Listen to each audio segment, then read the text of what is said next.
안녕하세요. 사실과 자유 이승만 TV의 주익종입니다. 오늘 경제개발 60년 18번째 시간이고요. 외환위기를 다루도록 하겠습니다. 제가 제목을 세계화 시대의 방심, 외환위기 이렇게 잡았습니다. 자, 외환위기가 1997년에 일어났는데 이 1990년대가 본격적으로 세계화가 진행된 시기죠. 바로 그 시기에 한국 경제의 관리자들, 이들의 방심이 외환위기를 불렀다 하는 그런 말씀입니다. 자, 먼저 세계화에 대해서 간략하게 좀 정리를 하고 넘어가야 되겠는데요. 세계화라는 게 대략 1980년대 후반 정도부터 시작됐다 이렇게도 볼 수 있는데 단적으로는 1990년대부터 본격화됐고요. 그 후에 계속 세계화가 진전되어 왔습니다. 자, 이 세계화는 대략 세 가지 정도의 요인을 갖고 있는데요. 하나는 구공산권이 시장 경제로 전환된 겁니다. 자, 1989년에 베를린 장벽이 무너졌고요. 이어서 동유럽의 각 공산주의 국가들이 시장 경제로 전환했고요. 그리고 1991년에는 소련이 붕괴돼서 러시아와 여타 국가들이 새로 생겼습니다. 그리고 1992년에는 중국의 개혁 개방이 본격화됐고요. 이렇게 해서 그 전에 세계 시장에 포섭되지 않았던 그 공산권 국가들이 세계 시장에 포섭이 됐고요. 그리고 세계 경제의 노동력 규모가 거의 2배로 늘었습니다. 공산권을 포함시키지 않으면 약 14억 6천만 명 정도였는데 공산권을 포함시키고 나니까 약 29억 명으로 거의 2배로 늘어났습니다. 두 번째는 무역 자유화입니다. 1986년인가부터 우루과이 라운드가 진행이 되면서 관세를 낮추고 또 예외 없는 관세화라고 해서 농산물과 서비스에 대한 무역 장벽도 철폐하게 되었습니다. 이어서 1995년에 세계무역기구 WTO가 출범했습니다.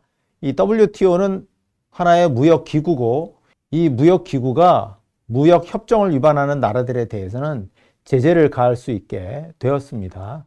자유무역 체제가 훨씬 더 강화됐다라고 하겠습니다. 세 번째로 들 것은 ICT 혁명입니다. 정보통신기술의 혁명입니다.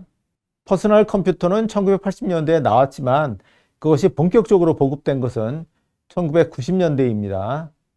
이 컴퓨터에는 고도의 집적도를 보이는 반도체들이 사용되면서 정보 처리 능력, 계산 능력과 정보 저장 능력이 획기적으로 계속 향상되어 갔고요. 그리고 인터넷망을 통해서 전 세계의 컴퓨터들이 연결되기에 이르렀습니다. 그리고 휴대폰을 통한 무선 통신이 일반화됐습니다. 자, 이 ICT 혁명의 성과는 뭐냐? 한마디로 선진국의 전문 지식과 개발도상국의 노동이 본격적으로 결합될 수 있게 된 것입니다. 바로 생산이 국제화되는 것인데요.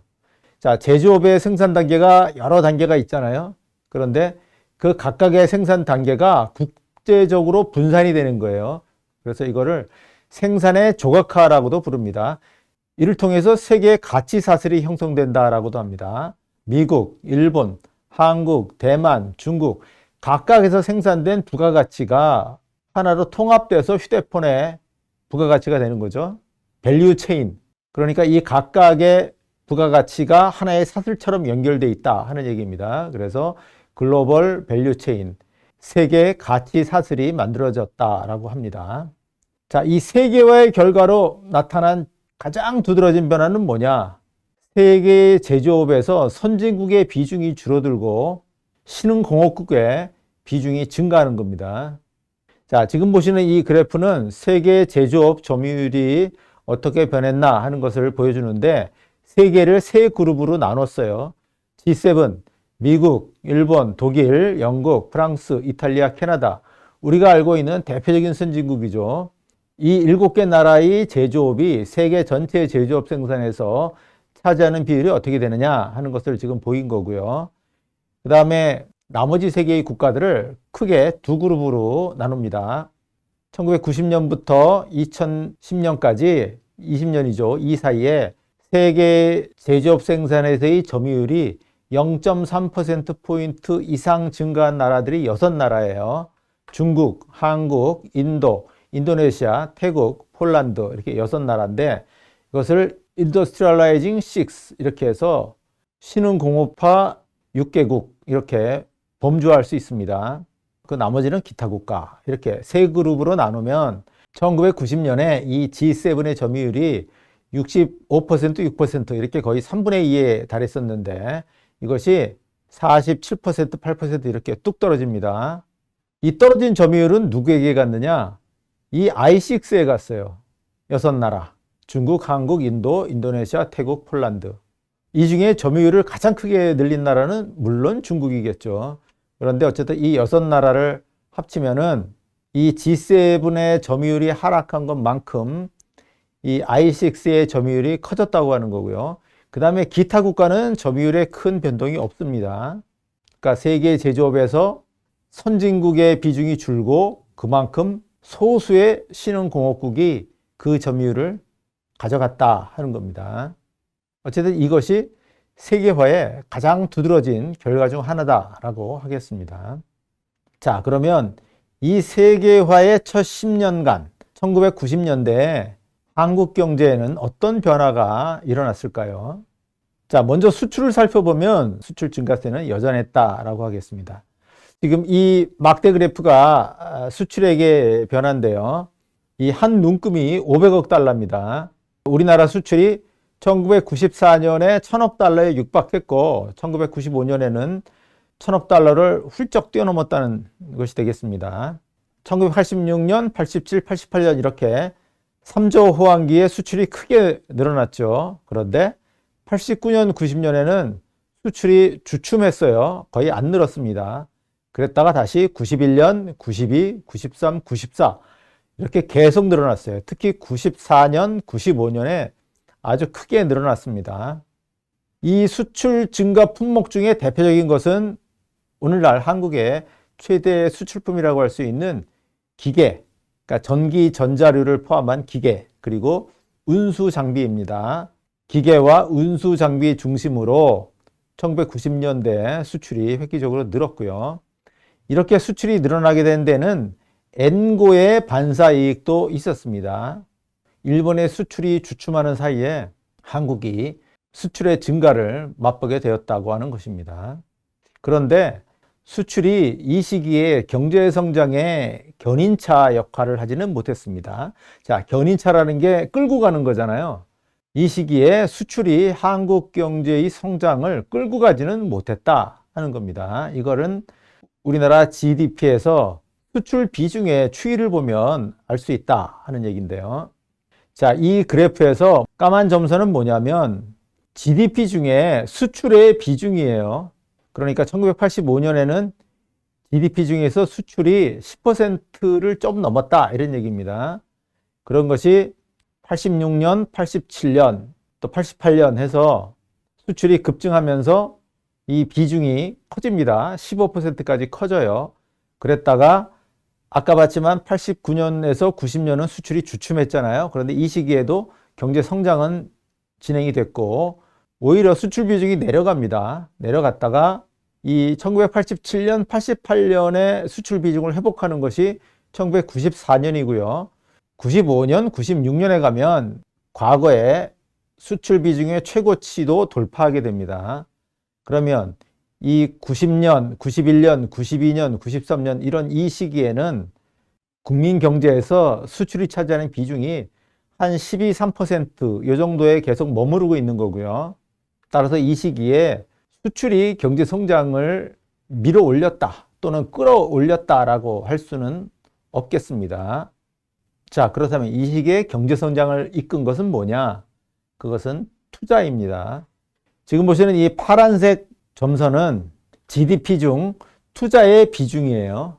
GDP에서 투자의 비중이 1980년대 후반에는 약 30% 전후를 기록했는데 이것이 89년, 90년 해서 급격히 높아져요.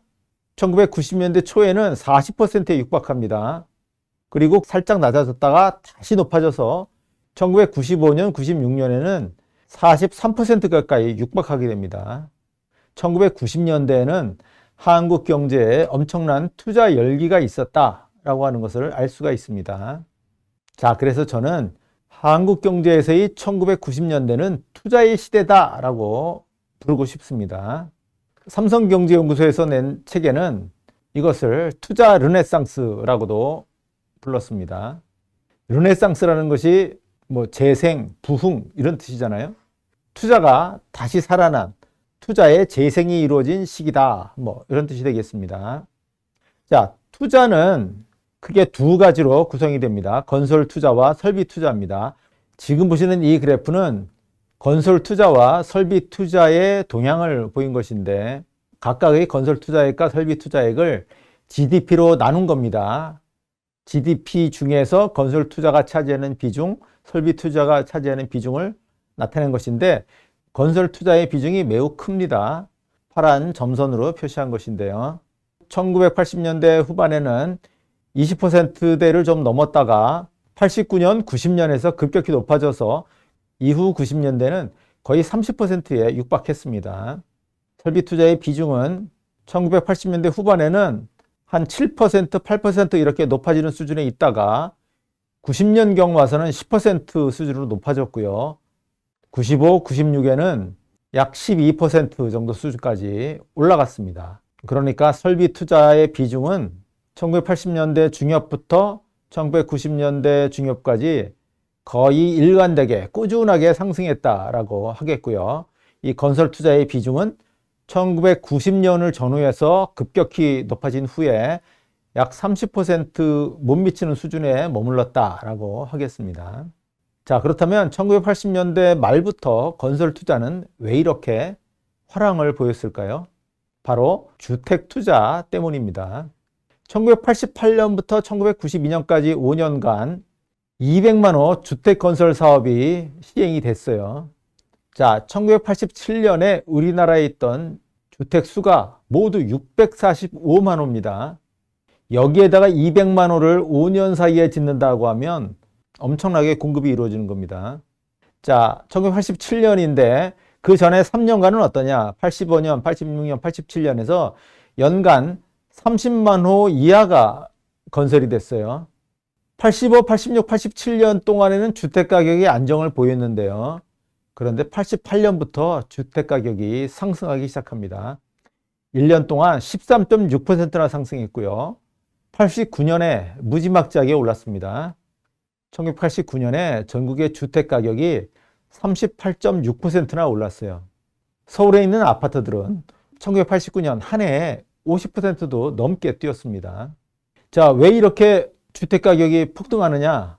연간 주택이 30만 호 이하로 건설됐는데 이 시기에 결혼하는 사람들은 베이비 부모예요. 베이비 부모는 1년에 한 100만 명 정도씩 태어났어요. 그럼 남자, 여자가 한 절반씩 되니까 한 90%가 결혼한다고 치면 90만 명 가까이가 결혼하는 거고, 그러면 해마다 45만 가구 정도가 새로 생겨나는데 실제 공급되는 주택은 30만 호에 못 미쳤어요. 이러면 당연히 주택이 부족하겠죠. 주택 가격이 이렇게 폭등할 수밖에 없었던 겁니다. 이렇게 되니까 노태우 정부가 1988년부터 주택 200만 호 건설 사업을 시작했고, 특히 이 89년에 이렇게 주택 가격이 폭등한 것을 보고 분당, 일산과 같은 5개 신도시를 건설하는 것을 1990년도에 발표하고 그 해부터 시작합니다. 그래서 90년부터 97년까지는 연간 60만 호 가까운 주택이 건설이 됐고요. 특히 1990년에는 무려 75만 호의 주택이 건설됐어요. 이 주택은 투자에 잡히기 때문에 아까 보신 대로 건설 투자의 비중이 이렇게 급격하게 높아질 수밖에 없었던 거고요. 또 주택이 매년 60만 호씩 건설이 되니까 이 건설 투자의 비중도 GDP의 거의 30% 가까이를 이렇게 유지하게 됐다라고 하는 겁니다.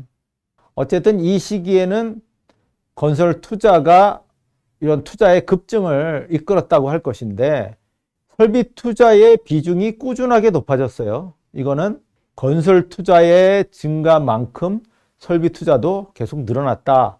특히 1990년대 중반에 건설 투자의 비중이 조금 줄어들 때 설비 투자의 비중은 오히려 커졌어요. 그러니까 이 기업의 설비 투자가 1990년대 초부터 계속 늘었고 특히 90년대 중엽에 큰 폭으로 늘었다라고 하겠습니다. 설비 투자는 이 시기에 모든 업종에서 골고루 일어났던 것은 아니고요. 몇 개 업종에서 특히 집중적으로 진행이 됐는데 바로 반도체와 자동차, 또 석유화학, 제철 등입니다. 반도체는 당시 삼성과 LG, 현대 등 1, 2, 3위 기업 집단이 경쟁적으로 투자를 벌인 분야고요. 자동차에서는 쌍용차가 승용차에 진출을 했고 또 삼성이 상용차와 또 승용차에 진출했습니다. 자, 이렇게 자동차 부문에 새로 신규 진입자가 생기면 기존의 현대, 대우, 기아는 어떻게 할까요? 맞불을 놓으면서 증설 투자를 하게 됩니다. 또 석유화학 부문에서도 90년대 초, 90년대 중엽에 대대적인 증설 붐이 있었습니다. 그리고 제철업에서는 한보그룹이 당진에 일관 제철소를 건설하기 시작했습니다. 물론 한보는 이것 때문에 부도가 나고 이 제철소는 지금의 현대 제철소가 됐습니다. 자, 이렇게 반도체, 자동차, 석유화학, 제철 이 부문을 중심으로 해서 대대적인 설비 투자가 있었고요. 그 다음에 유통업에서도 마찬가지로 대규모 투자가 있었는데요. 1996년이 우리나라가 OECD 가입을 앞두고 유통시장을 해외에 완전히 개방하는 연도였습니다. 해외의 유통 대기업들이 몰려오기 전에 국내의 유통 요지를 선점하려는 전략에서 대대적인 출점이 이루어졌습니다. 자, 지금은 철수했습니다만 삼성, 또 LG, 또 대우, 코오롱, 혜태, 경방, 나산, 이랜드, 심지어는 청구, 이거 건설회사죠. 이런 회사들이 일제히 백화점 투자를 했습니다. 진로그룹도 남부터미널인가요? 그곳에 진로백화점인가 하는 그 유통센터를 역시 건설했습니다. 자, 이 유통업 투자는 특히 다른 그룹이 하니까 나도 한다는 식의 투자도 많았습니다. 전체적으로 보면 대단히 과열된 투자라고 하겠는데 저는 당시 한국 대기업 그룹의 이런 행태를 남들이 하니까 나도 한다라고 하는 의미에서 미투 이코노미다 이렇게 부르면 어떨까 그런 생각도 해봅니다. 자, 이렇게 수출도 호조고 무엇보다도 투자가 열기를 내뿜으니까 당연히 활기찬 경제 성장이 이루어질 수밖에 없습니다. 연평균 7%대의 양호한 성장이 있었고요. 특히 90년, 91년에는 9%대, 94년, 95년에는 8%에서 9%대, 그 밖에는 5%에서 6%대의 경제 성장이 있었습니다.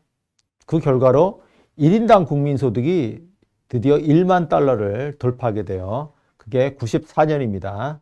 96년에는 13,000달러도 넘게 됩니다. 90년에 1인당 GDP가 6,000달러였어요.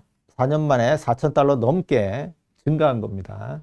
그래서 저는 외환위기 전의 1990년대를 낙관과 자신감의 시대라고 봅니다.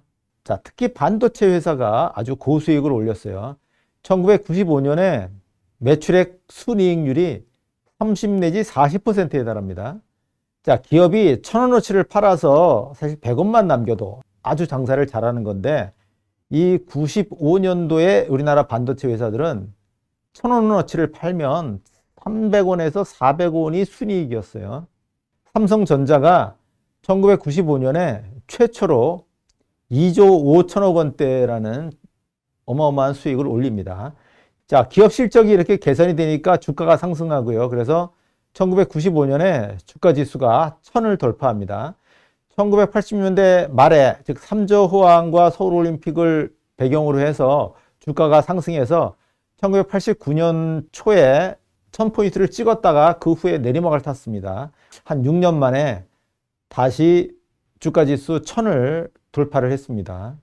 자, 이런 호황 속에서 경제활동 참가율이 올라갑니다. 그래서 95년 7월에는 사상 최고인 62.9%를 기록하게 되고 반면에 실업률은 95년, 96년에서 사상 최저치인 1.9%를 기록하게 돼요. 사실상 완전 고용 상태에 이릅니다. 우리나라에서 회사원들의 전성시대가 언제냐 하면 1990년대 중반이다 라고 할 수 있습니다. 바로 이거죠. 완전고용에 이를 정도로 취업이 잘 된 시기입니다. 임금은 1990년에서 94년에 실질치로 73%나 상승했습니다. 우리나라에서의 마이카 시대도 바로 이 90년대 전반에 개막했고요. 특히 삼성, 현대, LG 등 대기업에서는 사원들에 대한 무한복지 경쟁도 벌어졌어요. 자녀의 사설 학원비도 대줬어요. 가족들의 치과 치료비도 대줬습니다. 그런데 이런 잔치가 언제까지 계속될 수는 없는 거죠. 바로 1996년에 쇼크가 옵니다. 수출 증가세가 둔화되는데 반도체 값이 폭락하면서 반도체 수출액이 크게 줄고 그래서 수출 증가세가 크게 둔화가 되고요. 반면에 수입은 크게 증가해서 당시로서는 사상 최대의 약 200억 달러의 무역 적자를 기록하게 됩니다. 그러니까 96년에 가면 완연한 불안한 조짐이 나타났다 하는 겁니다. 자, 이렇게 큰 잔치가 벌어지는 과열 투자의 이면에서는 어두운 그림자가 드러지고 있었는데요. 바로 기업 부실화입니다. 상식적으로 생각해 봐도 기업들이 지금 대규모로 여러 부문에 투자를 하고 있잖아요. 그러면 이 투자가 제대로 수익을 낼 것이냐? 당연히 의심스러워지죠. 수익을 내지 못하는 부실 투자가 발생하게 됩니다. 그러면 기업은 점점 부실화되어 가는 것이죠. 자, 부채 상환 능력의 위기가 오는데 이것은 차입금의 평균 이자율이 기업의 이윤율을 크게 초과하는 것으로 나타납니다. 자, 이 그래프는 기업의 이윤율과 차입금 이자율이 1960년대 중엽부터 한 2015년까지 어떤 추이를 보이느냐 하는 것인데 파란 점선이 기업의 경상이익률입니다. 기업의 경상이익률이 60년대, 한 80년대 후반까지 높았어요. 높았다가 90년대 들어오면 떨어집니다. 그랬다가 외환위기 이후 2000년대에 들어와서 높아져요. 그리고 이 빨간 실선은 차입금의 평균 이자율입니다. 자, 기업은 생산활동으로 돈을 벌어서 차입금의 이자도 내고 차입금을 순차적으로 상환해 가야 되겠죠. 바로 이 기업의 이윤율이라고 하는 것은 기업의 부채 상환 능력을 나타내 주는 것인데 기업이 원금은 갚지 못하더라도 이자는 갚아야 돼요. 그런데 이 차입금 이자율과 기업 이윤율의 격차가 크게 확대된 시기가 언제냐? 바로 이 1990년대 전반, 중반이다 하는 겁니다. 기업의 수익성이 악화돼서 차입금의 이자도 내지 못하게 되는 상황, 이것이 90년대 전반 또 중반에 일어났던 일이 되겠고요. 바로 이때 기업이 부채 상환 일정이 돌아오는데 그를 상환할 수 있는 현금 유동성은 갖고 있지 못한 이 기업 유동성의 위기가 나타나게 됩니다. 이것은 단적으로 기업들이 단기 자금을 빌려서 장기 시설 투자를 했기 때문이고요. 바로 자금의 조달과 운용 간의 미스매치, 안 맞는 것이 나타나게 됐다라고 하는 겁니다.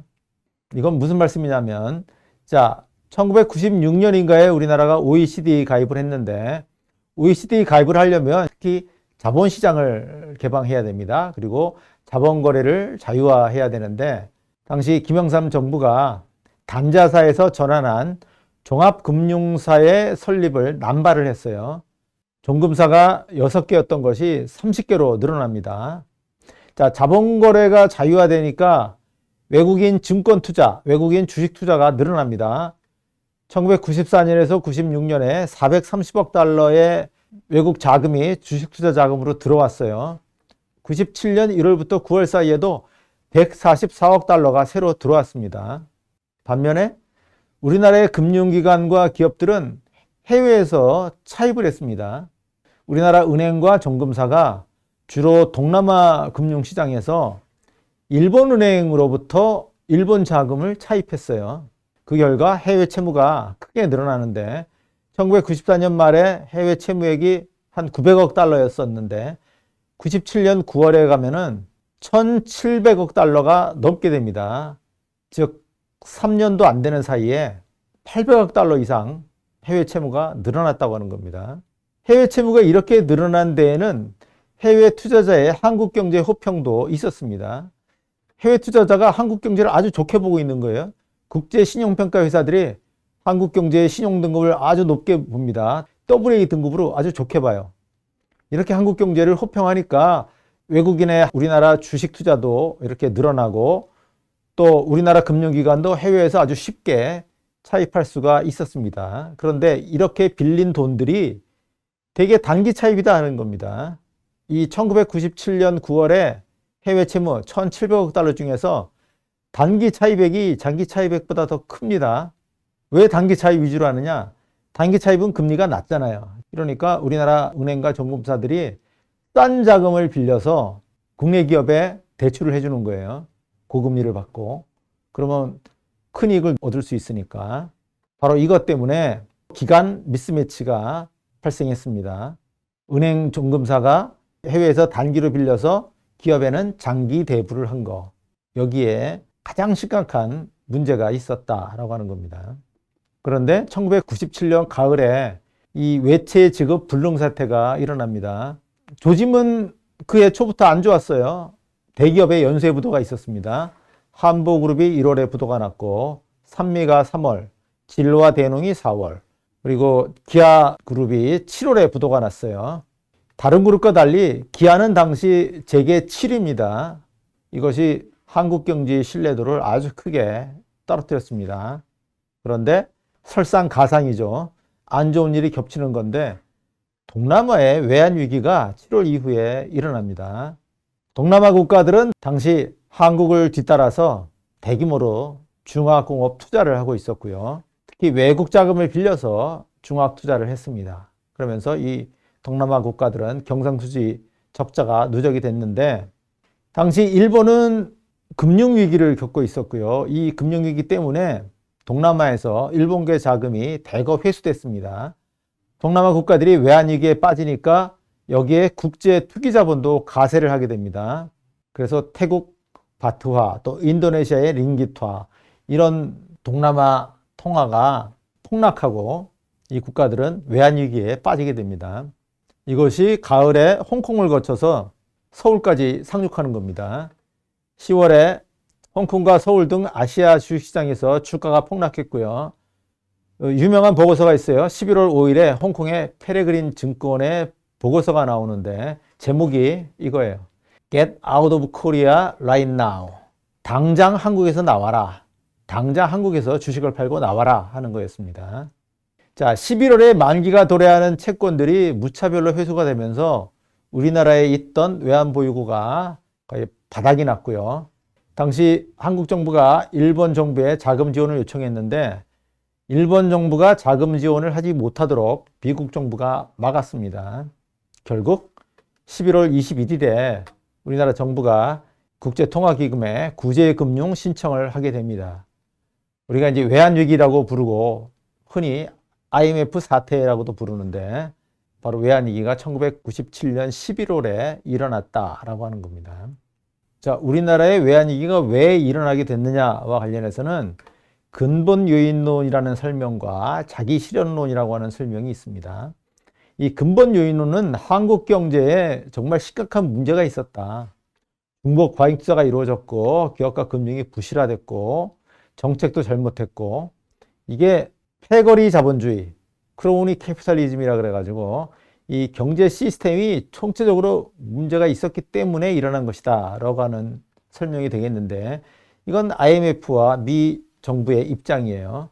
바로 이런 입장에서 한국 정부에 대해 한국 경제의 대대적인 구조개혁을 강요했던 것이고요. 다른 입장이 있어요. 채무 상환 능력에는 기본적으로 문제가 없었고 일시적으로 유동성이 부족했을 뿐이다. 한국 경제가 괜찮았지만 한국 경제가 외환위기에 빠질지도 모른다라고 하는 이 시장 참여자들의 기대, 또 그에 따른 행동이 너도나도 만기도래 채권의 회수에 나서게 만들었고, 즉 외화 인출을 낳았고, 그 때문에 지급불능 사태가 생겼다라고 하는 겁니다. 자, 지금 우리나라의 은행들 건전하다고 하잖아요. 그런데 모든 예금자들이 갑자기 나타나서 다 예금을 찾아가면은 그 은행들이 지급할 수 있습니까? 지급 불능 상태에 빠지겠죠? 바로 그런 얘기입니다. 자, 당시 우리나라 기업이 부실해지고 있긴 했지만 그렇다고 해서 외환위기가 필연적으로 발생할 것은 아니었습니다. 단기 외채 관리만 사실 잘 되었다고 하면 외환위기는 일어나지 않았을 거예요. 또 당시 일본이 한국을 도울 마음이 있었어요. 그런데 이번 기회에 한국 경제 시스템을 좀 손을 봐야 된다라고 하는 것이 미국의 입장이었고요. 그래서 일본의 도움을 미국이 차단하지 않았더라면 역시 외환위기를 겪지 않을 수도 있었습니다. 결국은 한국 정부의 이런 정책적인 실패, 또 동남아 외환위기가 전염된 거, 또 미국의 대안 정책, 이것 때문에 외환위기가 일어났다라고 하겠습니다. 자, IMF가 한국에 구제금융을 제공하는 대가로 한국 경제에 혹독한 구조개혁을 요구했습니다. IMF와 미국은 한국 경제에 근본적인 문제가 있다. 이 패거리 자본주의다라고 하는 이런 근본 요인론의 입장에서 광범위한 구조개혁을 요구했고 그를 관철시켰습니다. 크게 4대 부문 개혁이라고 하는데 기업 부문, 또 금융 부문, 공공 부문, 노사관계 이 네 부문에 걸쳐서 광범위한 구조개혁이 일어납니다. 이 기업 부문 개혁은 기업이 함부로 돈을 빌려서 투자하지 못하게 하는 건데요. 예를 들면 부채비율 200%, 자기 자본 대비 부채가 200%를 넘지 않도록 어쨌든 구조조정을 해라. 이것을 강요를 하고요. 또 계열사 간의 상호 출자, 또 순환 출자, 상호 지급 보증 이런 거 금지시킵니다. 그리고 금융부문 개혁에서는 국제결제은행 BIS 자기자본 비율 8%를 준수하도록 하고 그에 못 미치는 은행은 통폐합하도록 했습니다. 그리고 공공부문 개혁에서는 공공부문 비중을 대폭 줄이도록 했어요. 공무원 수도 줄이고. 그리고 노사관계 개혁에서는 노동시장의 유연화 조치로서 정리해고제, 또 근로자 파견제 이런 것을 도입을 했는데 정리해고제도 사실상 크게 보급되지 못했고 근로자 파견제가 대거 도입이 되면서 지금 일반화된 협력업체, 하도급 업체의 노동력 고용이 크게 늘었습니다. 전체적으로 보면 경제 자유화의 방향의 개혁인데 그러나 한국 기업과 가계에 엄청난 손실과 고통을 끼쳤습니다. 그래서 6.25 이후 최대의 국난이다라고도 불렀습니다. 자, 외환위기의 진짜 원인은 단기 외채 관리의 실패예요. 그런데 손을 댄 건 뭐냐? 한국 경제 전반에 대한 광범위한 구조개혁이었어요. 그러니까 말하자면 이 신체의 한 부위에 문제가 생겨서 그 부위만 수술하면 되는데 전신마취를 하고 몸 전체를 수술한 격이라고 할 수 있습니다. 그래서 위기의 원인과 관계없이 한국 경제 전체를 자유화의 방향으로 개혁했다라고 할 수 있는데, 자, 모든 개혁에는 피해를 입는 사람들이 생기고 저항이 생길 수밖에 없습니다. 그런데 당시 어떻게 이런 광범위한 구조개혁이 가능했느냐? 이거는 이제 한국 측의 교섭력이 심히 불리했어요. 당장 IMF의 처방을 따르지 않으면 국가 부도 사태가 난다고 하는 이러한 절박한 상황, 매우 불리한 상황, 이것 때문에 IMF의 구조개혁 요구를 받아들일 수밖에 없었다고 하는 것도 있고, 또 우리나라의 여러 정치, 경제 주체들의 입장도 이러한 구조개혁을 받아들일 만한 그런 사정이 있었습니다. 자, 당시 정권 교체기죠. 김대중 씨가 당시 대통령으로 당선이 됐는데, 김대중 씨는 자신을 한국 경제의 개혁가로 포장할 수 있는 그런 일대 기회를 맞은 겁니다. 그래서 IMF의 구조개혁 요구를 전면적으로 받아들였고요. 또 관료들은 절호의 시장 개입 기회를 맞아서 그 권한을 마음껏 행사했다라고 하는 겁니다. 단기 외채 관리 실패에서 가장 큰 책임이 있는 주체는 누구냐? 기업도 아니고 종금사도 아니고 바로 관료예요. 당시 대정경제원, 지금으로 보면 기획재정부의 관료들입니다. 이 외환위기에 가장 큰 책임이 있는 사람들은 경제 관료들인데, 이 관료들은 구조개혁이라는 이름으로 시장에 개입할 수 있는 아주 절호의 기회를 맞았어요. 그래서 기꺼이 이 IMF의 구조개혁 요구를 받아들였고요. 그 다음에 우리나라의 학자들, 언론인, 시민단체, 평소에 입 바른 소리 하기 좋아하는 이 사람들은 한국 경제를 개혁하는 기회로 삼자, 이렇게 사태를 오인했습니다. 그래서 IMF의 구조개혁 요구를 전면적으로 쌍수를 들어서 환영했고요. 기업은 중복 과잉 투자로 외환위기의 주범으로 몰렸고, 그래서 발언권이 박탈돼서 저항하지도 못했습니다. 일반 자영업자와 근로자들은 이 사태가 어떻게 전개되는 건지도 잘 모르고 휩쓸려 갔습니다. 그러면서 금모으기 운동을 하니까 집에 있는 아이들 돌반지 이런 거 다 꺼내가지고 금모으기 운동에 동참하는 이런 어처구니없는 일도 벌어졌습니다. 자, 이런 구조개혁에 물론 성과가 있습니다. 하지만 그 한계도 분명히 있어요. 이 IMF 구조개혁 이후에 우리나라 기업들은 재무 안정성, 수익성 모두 개선됐습니다. 지금 외환위기 이후에 20년도 더 넘게 지났잖아요. 그런데 대규모 부도 사태 이런 거 없었잖아요. 바로 이것은 기업의 안정성과 수익성이 개선된 결과입니다. 그런데 이것은 뒤집어 말하면 기업이 뭔가 사운을 건 투자, 모험적인 투자 이런 걸 하지 않는다. 아주 소극적인 모습을 보인다라고 하는 것의 다른 표현이기도 합니다. 우리나라 기업들은 외환위기 이후에 아주 순한 양처럼 됐어요. 모험 투자를 회피한다 하는 겁니다. 또 두 번째로는 금융기관의 건전성, 수익성도 개선됐습니다. 은행이 기업에 무분별하게 자금을 빌려주는 이런 행태는 없어졌습니다. 그래서 금융기관의 건전성, 수익성 모두 좋아졌는데, 그럼 금융기관은 주로 어디에다가 돈을 빌려주느냐? 자, 2000년대 이후에 소비자 금융, 특히 주택담보대출, 개인 소비자 대출이 크게 늘었죠. 이렇게 금융기관의 건전성, 수익성 개선됐지만 기업에 원활한 투자 자금을 공급한다고 하는 이 금융 본연의 기능은 약해졌다라고 하겠습니다. 또 구조개혁을 하느라고 국가의 공공부채가 급증했습니다. 외환시장에 개입해서 고환율을 유지한다든가 또 실업급여를 지급하는 등 복지비용을 쓰다든가 해서 우리나라 정부의 공공부채가 급증했습니다. 네 번째로 들 것은 해외 투기자본이 기승을 부리는 것인데요. 많은 우리나라 금융기관 기업들이 망했잖아요. 이 망한 금융기관과 기업을 헐값에 매입합니다. 그리고 정상화 후에 고가로 매도해요. 잘 아시다시피 론스타 펀드가 외환은행의 지분을 1조 3,800억 원에 매입했는데 불과 7년 후에 6조 원 넘는 고수익을 남기고 매각을 했습니다. 이익금만 6조 원이 넘어요. 그러니까 총 매각 대금은 거의 8조 원에 육박하는 거죠. 또 기업을 헐값으로 사들여서 또 고가에 팔아넘긴 예는 미국 증권사죠. 골드만삭스가 진로 채권을 매입한 것을 들 수 있습니다. 저는 이것을 골드만삭스의 진로 털어먹기라고 표현을 하고 싶은데, 자, 진로가 1997년 봄에 부도났습니다. 그런데 당시 은행은 진로에 1조 4,600억 원을 대출해 줬어요. 자, 은행은 1조 4,600억 원의 부실 채권을 잔뜩 안고 있는 거죠. 그럼 은행이 건전하게 되려면 이 부실 채권을 빨리 털어내야 됩니다. 그래서 한국자산관리공사 캠코에 매각했어요. 얼마에 매각하느냐? 1,261억 원에 10분의 1도 안 되는 가격에 매각했습니다. 그런데 골드만삭스가 냄새를 맡았어요. 진로가 부도가 났지만 사실 진로 소주는 회사가 멀쩡하잖아요. 이러니까 이 진로의 채권은 충분히 상환받을 수 있다 해서 이 한국자산관리공사로부터 2,472억 원에 이것을 사들였습니다.